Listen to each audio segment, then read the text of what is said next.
نمائندہ پاک 99 نیوز فیاض کیانی کی رپورٹ کے مطابق دینی سیاسی و قومی قیادت کی اہم بیٹھک قائد اہل سنت امیر سواد اعظم علامہ محمد احمد لدھیانوی صاحب حفظ اللہ سربراہ سنی علماء کونسل پاکستان مولانا فضل الرحمان خلیل صاحب امیر انصار الامہ پاکستان اعجاز الحق صاحب سربراہ مسلم لیگ ضیاء الحق عبداللہ گل صاحب سربراہ تحریک نوجوانان پاکستان مولانا عبدالحق ثانی صاحب امیر جمعیت علماء اسلام سندھ مولانا سید یوسف شاہ صاحب جنرل سیکرٹری جمعیت علماء اسلام حکیم محمد ابراہیم قاسمی صاحب چیئرمین راہ حق پارٹی پاکستان مفتی عبدالوحید جلالی صاحب ترجمان سنی علماء کونسل پاکستان اور دیگر رہنماؤں نے شرکت کی۔ اس اہم بیٹھک میں حالیہ ملک کی صورتحال زیر بحث رہے۔ اس موقع پر محمد اعجاز الحق نے خطاب کرتے ہوئے کہا، یہاں کہا گیا کہ انویسٹیگیشن نہیں کروائی گئی، یہاں کہا گیا کہ جی ان کے قاتلوں کو نہیں ڈھونڈا گیا، تو جو بین الاقوامی سازشیں ہوتی ہیں ان کے قاتل نہیں ملتے، جو بین الاقوامی سازشیں ہوتی ہیں ان کے قاتل نہیں ملتے، کیونکہ میں بھی ان لوگوں میں ہوں جو اپنے والد کے قاتلوں کو ڈھونڈتا پھر رہا ہوں، لیکن حکومتوں پہ اتنا پریشر آ جاتا ہے کہ وہ پھر اس سے آگے جانے کی کوشش نہیں کرتے۔ یہی مولانا سمیع الحق صاحب کے ساتھ ہوا کہ ایک سازش کے تحت، بین الاقوامی سازش کے تحت، وہ ان کے خلاف بھی تھی، حقانیہ کے خلاف بھی، اور حامد الحق صاحب کو بھی اسی لیے کہ انہوں نے بھی دفاع پاکستان کونسل کے حوالے سے، افغانستان کے حوالے سے گفتگو کی، لیکن ان لوگوں کو جن کے پیچھے بین الاقوامی سازش نہیں تھی وہ قاتل پکڑے بھی گئے اور پھانسی بھی چڑھ گئے، جیسے کہ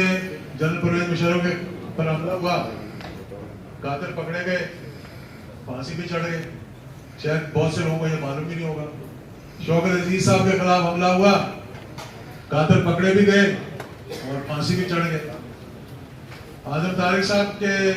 اس لیے میں یہ کہہ رہا ہوں کہ میرے ساتھ بیٹھے ہیں، وہ میرے اسمبلی کے اندر پڑوسی تھے، یعنی ہم اکٹھے بیٹھتے ہیں، اور جس دن وہ شہید ہوئے تو میں ان کا انتظار کر رہا تھا، تو معلوم ہوا کہ وہ ان کو شہید کر دیا گیا۔ آج ہم یہاں اکٹھے ہوئے، میں 2-4 درخواستیں کروں گا، لمبی بات نہیں کرنا چاہتا کیونکہ بزرگ بھی یہاں بیٹھے ہوئے ہیں اور جو موضوع کو اچھی طرح سمجھتے ہیں وہ بھی یہاں بیٹھے ہوئے ہیں، کہ جب بھی ہم یہاں پر فلسطین کی بات کریں تو میری یہ درخواست ہوگی کہ ساتھ کشمیر کی بات۔ ہماری سب سے بڑی غلطی یہ ہے کہ ہم نے 2019 میں جب آرٹیکل 370 لایا گیا، کشمیر کو ایک مرتبہ پھر سے سبجوگیٹ کرنے کی کوشش کی گئی، ہم لوگ خاموش ہیں، ہم نے اس طرح سے آواز نہیں اٹھائی جس طرح سے ہمیں اٹھانی چاہیے۔ دوسرے موجودہ صورتحال میں جو کچھ ہو رہا ہے یہ ماضی میں بھی ہوا اور ہمیں معلوم ہو گیا کہ ہندوستان یہ سب کچھ کرتا ہے۔ جبکہ سمجھوتا ایکسپریس پہ حملہ ہوا، بعد میں پتہ لگا اپنے ہی لوگ تھے، پلوامہ پہ حملہ ہوا تو انہوں نے پھر کوشش کر کے دیکھ لی، تو وہ ایک بڑا اچھا خوشی سے چائے کا کپ پی کر چلے گئے، اور اب اپنے اندرونی معاملات کو چھپانے کے لیے، اور یہ جو ایک ہی ملک ہے پاکستان، جس سے کہ جب بھی ذکر ہوتا ہے خطرے کا تو اسرائیل بھی جب بات کرتا ہے تو وہ پاکستان کی بات ہے، تو یہ بھی ایک سازش ہے اس وقت کہ پاکستان کو الجھا دیا جائے۔ ہم ویسے ہی اپنے اندرونی معاملات میں الجھے ہوئے ہیں، 5th جنریشن وارفیئر میں بلوچستان کے اندر اپنے دوستوں کو ہم نے اپنا دشمن بنا لیا، افغانستان میں آج کیا ہو رہا ہے، اور سب سے بڑی بات جو مجھے اس کا دکھ ہوتا ہے میں اس کا ذکر کرنا چاہوں گا، کیونکہ یہ مولانا سمیع الحق صاحب کا بھی ٹاپک تھا، یہ حامد الحق صاحب کا بھی ٹاپک ہے، یہ تمام علماء کرام جن کا جہاد سے تعلق ہے، جو جہاد کو جہاد سمجھتے ہیں اس سے بھی ہے، اور ہم نے خود جہاد کی نفی کرنی شروع کر دی۔ ہم جہاد کا نام لیتے ہیں تو ہمیں دہشت گرد کہا جاتا ہے۔ ہمارا اپنا وزیر دفاع کھڑا ہو کر کہتا ہے کہ ہم نے جو اس وقت روس کو شکست دی تھی وہ ہماری غلطی تھی۔ اگر یہ ہماری حالت ہو جائے کہ ہم اپنی فتوحات کو بھی اپنی شکست میں بدلنا چاہتے ہیں تو پھر اس سے بڑی بات ہم کیا کر سکتے ہیں۔ اور پھر میں نے چند دن پہلے تقریریں سنی پوچھا گیا یہ کہ کیا وہ جہاز صحیح تھا یا جو 9/11 کے بعد ہوا وہ صحیح تھا؟ اگر آپ کو یہی نہیں معلوم کہ جہاز کون سا صحیح تھا اور کون سا غلط تھا تو میرا خیال ہے کہ پھر آپ کو دوبارہ سے جہاد کے بارے میں معلومات حاصل کرنے کی ضرورت ہے۔ اور سب سے بڑی بات میں جہاد افغانستان کی یہاں یہ کرنا چاہوں گا،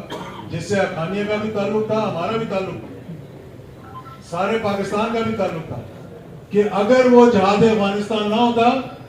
تو آج ہم یہاں کھڑے ہو کر، ہماری حکومتیں یہاں کھڑی ہو کے وہ پڑھ کے نہ مارتی جو آج ہندوستان کے سامنے ماری جا رہی ہیں، جو ان کو خوفزدہ کیا جا رہا ہے۔ جس طرح ماضی میں ان کو 1986 میں جب انہوں نے براسٹیک ایکسرسائز کی تو ان کو جا کر جب بتایا گیا، آج اگر جہاد افغانستان نہ ہوتا، وہ مجاہدین 15 لاکھ قربانیاں نہ دیتے، وہ لوگ شہید نہ ہوتے، آج پاکستان نیوکلیر بھی نہ ہوتا۔ یہ میں آپ لوگوں کو بتانا چاہتا ہوں۔ تو جو اپنی فتوحات ہیں، جو اپنے کارنامے ہیں خدا کے لیے، ان پہ تو فخر کریں۔ آپس میں تو جتنا مرضی الجھ جائیں آپ، اگر جہاد کو جہاد نہیں سمجھیں گے تو پھر ہم بھی دہشت گرد بن جائیں گے سارے کے سارے۔ اور یہ جو کچھ ہو رہا ہے آج ہندوستان کر رہے ہیں، جو کشمیر کے اندر ہو رہا ہے، یہ اسرائیل اور ہندوستان کا گٹھ جوڑ ہے۔ اور اگر ہمیں یہ نظر نہیں آ رہا کہ یمن میں کیا ہو رہا ہے، لیبیا میں کیا ہوا، سیریا کے اندر کیا ہو رہا ہے، اور مسلمان سارے سوئے ہوئے ہیں خواب خرگوش میں،